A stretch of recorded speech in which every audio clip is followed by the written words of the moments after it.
अस्सलामु अलैकुम वरहमतुल्लाहि वबरकातुहू। उम्मीद करता हूँ कि आप सब खैर ऑफिस से होंगे। मेरे भाइयों और मेरे अजीज़ दोस्तों, उलमाए देवबंद में सबसे बड़े मुफ्ती जो कि मुफ्ती तकी उस्मानी साहब हाफिज़ुल्लाह हैं।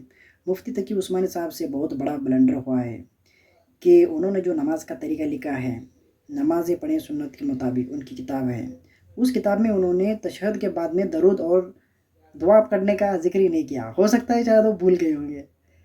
मुझे इतना अजीब लगा कि यार इतने बड़े मुफ्ती होकर इन्होंने इतना बड़ा काम डाला है उम्मत पर कि तशहद के बाद में दरूद और दरूद के बाद जो दुआ पढ़ी जाती है वो भी अपनी किताब में न लिखना। ये रसूलुल्लाह सल्लल्लाहु अलैहि वसल्लम का कौन सी नमाज है कि रसूलुल्लाह ने सिर्फ तशहद पढ़ी हो नमाज में। हालांकि अहले सुन्नत जमात में तशहद के बाद दरूद और दुआ पढ़ना वाजिब है। नबी इस्लाम पढ़ते थे, हम पढ़ते हैं। तो नबी इस्लाम ने जो तालीम फरमाई है नमाज, उसमें तो दुरूद शरीफ है। इनकी भी जरूरत नहीं है। फ़िक़्ह हनफ़ी है जिसका इख्तिलाफ है कि दुरूद के बगैर भी नमाज हो जाती है, लेकिन फिर भी उन्होंने फ़िक़्ह किताबों में लिखा है कि आप इस एहतियातन ये कर लिया करें कि अब्दू और रसूल के बाद इतना पढ़ लिया करें, अल्लाहुम्मा सल्ली अला मुहम्मद अस्सलामु अलैकुम व रहमतुल्लाह। वो भी टोंडा, अब अला आले मोहम्मद कहने कितना टाइम लगता है। तो ये कहते हैं हम दरूद वाले हैं, बारूद वाले नहीं है। और ना तुसी दरूद वाले हो ते ना तुसी गालियां खाने वाले हो, गालियां देने वाले हो और दरूद तो नसने वाले हो। असी हाँ दरूद पढ़ने वाले और गालियां खाने वाले। हमारे बुजुर्गों ने आपके बुजुर्गों की गालियां खाई मेंबरों पे, हम आपकी खाते हैं, तो हम हैं दरूद वाले। ठीक हो गया जी। लेकिन मुफ्ती तकी उस्मानी साहब ने इसको छोड़ दिया और डायरेक्ट तशहद के बाद सलाम फेरने का जिक्र उन्होंने अपनी किताब में किया।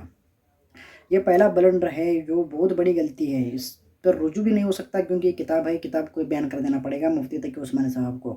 आप अंदाज़ा लगा लीजिए, रसूलुल्लाह सल्लल्लाहु अलैहि वसल्लम की नमाज का तरीका इंजीनियर मोहम्मद अली मिर्ज़ा साहब का रिसर्च पेपर नंबर 8 आप पढ़ लीजिए और फिर इनकी किताबें पढ़ लीजिए। देखिए कितना डिफरेंस है।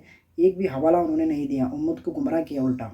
नमाज का तरीका लिखा, तशहद के बाद में दरूद नहीं लिखा, दरूद के बाद में दुआ पढ़नी वो भी नहीं लिखी, सीधा तशहद के बाद में उन्होंने सीधा सलाम फेरने का जिक्र किया है। तो ये गुस्ताखी नहीं है रसूलुल्लाह की कि तुम रसूलुल्लाह से लोगों को दूर कर रहे हो, रसूलुल्लाह सल्लल्लाहु अलैहि वसल्लम के तरीके से लोगों को दूर कर रहे हो।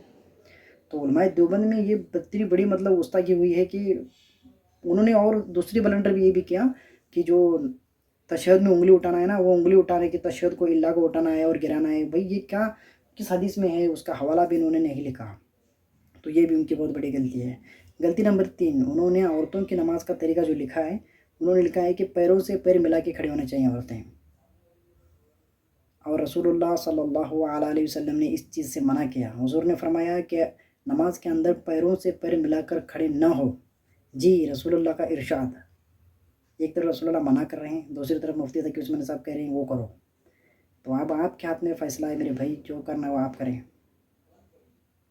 खुद आप सोच के देख लीजिए, जो शख्स दीन के दाई है, जिसका काम दीन लोगों को सिखाना है, अपने आप को अंबिया का वारिस कहने वाले लोग ये इस तरह से धोखा देते लोगों को।